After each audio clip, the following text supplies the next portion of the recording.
हाथी जंगल का सबसे बड़ा जीव है और चींटी जंगल का सबसे छोटा जीव। इसी कारण बच्चे इनकी कहानियों के बारे में जानना और सुनना पसंद करते हैं। हाथी और चींटी से जुड़ी बहुत सी कहानियां हमारे देश में प्रचलित हैं। हाथी और चींटी से संबंधित बहुत कुछ कहानियां इस प्रकार हैं। एक समय की बात है, एक जंगल में एक हाथी और उसका परिवार रहता था। हाथी के परिवार में उसका बच्चा और उसके माता पिता रहते थे। पास में ही चींटियों की बाम्बी थी जिसमें बहुत सारी चींटियां रहती थी। हाथी के बच्चे की दोस्ती एक चींटी से थी। वे दोनों बहुत अच्छे दोस्त थे और हमेशा साथ में खेला करते थे, किंतु हाथी को उनकी दोस्ती पसंद नहीं थी। हाथी कहता था कि यह चींटियां बहुत छोटी है और हमसे दोस्ती करने लायक नहीं है। हाथी के बच्चे ने चींटी से मिलना जुलना कम कर दिया। चींटी ने हाथी के बच्चे से पूछा, मित्र, तुम मेरे साथ खेलने क्यों नहीं आ रहे हो? उद्धरण चिन्ह। हाथी का बच्चा बोला, मेरे पिताजी मुझे खेलने के लिए मना करते हैं, इसलिए मैं तुम्हारे साथ खेलने नहीं आ पा रहा हूँ। उद्धरण चिन्ह। एक दिन हाथी का बच्चा और चींटी छुपकर खेल रहे थे, तभी कहीं से एक शेर आ गया।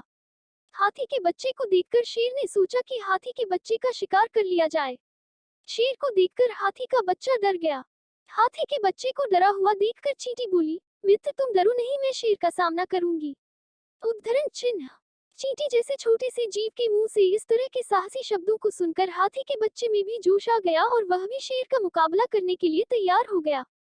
जैसे ही शेर ने हाथी के बच्चे पर हमला किया, हाथी के बच्चे ने भी अपने बचाव में शेर पर हमला कर दिया। वही छोटी सी चींटी शेर के कान में घुस गई और उसे कान में काटने लगी। दो तरफा हमले से शेर घबरा गया और वहां से भाग गया। जैसे ही यह खबर हाथी के बच्चे के माता पिता को लगी, वो तुरंत ही वहां आ गए। उन्होंने हाथी के बच्चे से पूरी घटना की जानकारी ली। हाथी के बच्चे ने बताया कि किस तरह चींटी के साहस को देखकर उसे भी जोश आ गया और चींटी और उसने मिलकर शेर को वहां से भगा दिया। हाथी के माता पिता को अपनी गलती का एहसास हुआ और उन्हें समझ में आ गया कि कोई भी जीव छोटा बड़ा नहीं होता।